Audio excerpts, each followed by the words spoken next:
తక్కువ పెట్టుబడి, తరగని డిమాండ్, ప్రీమియం బ్రాండ్ సపోర్ట్ తో మిస్టర్ ఆప్టికల్స్ ఫ్రాంచైజీ మీకోసం. Call mister opticals today. Jani master, Sekhar master మధ్య ఏం జరుగుతోంది, డాన్సర్ల మధ్య నీ గొడవలు ఏంటి అని గత 2 రోజుల నుంచి సోషల్ మీడియాలో అందరూ చర్చించుకుంటున్నారు. బట్ జానీ మాస్టర్ పేరు రాగానే కస్తూరి గారు బయటకు వస్తూ ఉంటారు, డాన్సర్.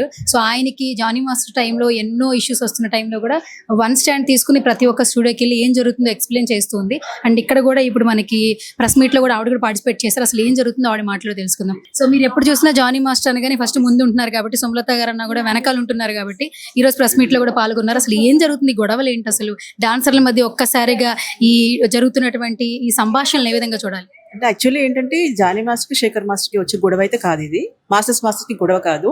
కొంతమంది సభ్యులు మా దాంట్లో రాజీనామా చేయాల్సి వచ్చింది. అంటే వాళ్ళ ఇష్టంగా వాళ్ళు రాజీనామా చేసుకున్నారు.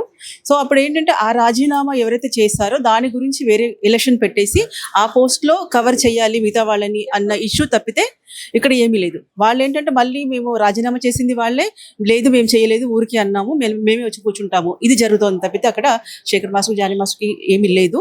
జస్ట్ ఎలక్షన్ గురించి జరిగే ఇష్యూ.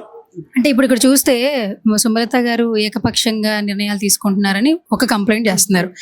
సుమలత గారు ఏం చెప్తున్నారు, ఆపోజిట్ ఉన్న వాళ్ళు నేను 6 నెలల నుంచి చార్జ్ తీసుకున్న తర్వాత ఏదైతే అవినీతి జరుగుతుందో ఆ ఫెడరేషన్ లో జరుగుతున్న అవినీతిని బయటపెట్టడం వల్ల వాళ్ళు రాజీనామా చేశారంటున్నారు. ఏది నిజం? యాక్చువల్లీ వాళ్ళు ఎవరైతే ఒక ఇద్దరు ముగ్గురు అవినీతి చేశారు, సో వాళ్ళకి సపోర్టర్స్గా మిగతా వాళ్ళు రాజీనామా చేశారు. మిగతా వాళ్ళది తప్పు ఉందని అనట్లా, ఆ వాళ్ళకి సపోర్ట్ చేస్తున్నారు కాబట్టి సపోర్ట్గా వీళ్ళు రాజీనామా చేశారు.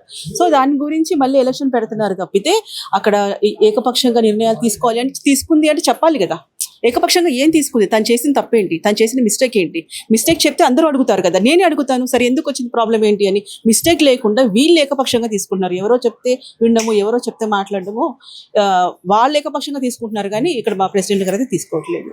అయితే మొత్తానికి ఈ గొడవలని సద్దుగుమణిగిని అంటారా? అంటే కేవలం సభ్యత్వానికి సంబంధించి ఫెడరేషన్ లో జరిగినటువంటి గొడవలకు సంబంధించి మాత్రమే ఇవి జరుగుతున్నాయి కానీ జానీ మాస్టర్కి శేఖర్ మాస్టర్కి ఎలాంటి గొడవలు లేవంటారు? గొడవలు లేవు. ఇక్కడ గమనించాల్సింది అందరూ కూడా ఏంటంటే రాజీనామా ఎందుకు చేయాల్సి వచ్చింది, ఎందుకు చేశారు, మళ్ళీ ఇప్పుడు మా పోస్ట్ మాకు కావాలి అంటున్నారు. అంటే తమాషా కాదు కదా, ఇదొక సంస్థ నడుచుకుంటూ వెళ్ళాలి, అందరూ ముందుకు వెళ్ళాలి అనుకుంటే రాజీనామా వాళ్ళే చేస్తారు, మేము చేయలేదని వాళ్ళే అంటారు, మళ్ళీ పోటీ మేమే చేస్తానంటారు, మళ్ళీ ఎలక్షన్ పెట్టొద్దు అంటారు, ఓట్లు వేసే వాళ్ళని నెయ్యని ఎట్లా. ఇప్పుడు గమనించాలి ఇక్కడ అందరూ కూడా ఎవరు ఆపుతున్నారు, ఎవరిని ఆపేది వీళ్ళని ఎవరు ఆపట్లేదు. వాళ్ళు ఎందుకు రాజీనామా చేసింది వాళ్ళే, మళ్ళీ కావాలని చెప్పేది వాళ్ళే. సరే అలాంటప్పుడు ఏమన్నారు, సరే ఒక లెటర్ పెట్టండి, లెటర్ పెట్టేసుకుని మళ్ళీ మీ పోస్ట్ మీరు కూర్చోవచ్చు అంటే అలా లెటర్ కూడా ఇవ్వట్లేదు.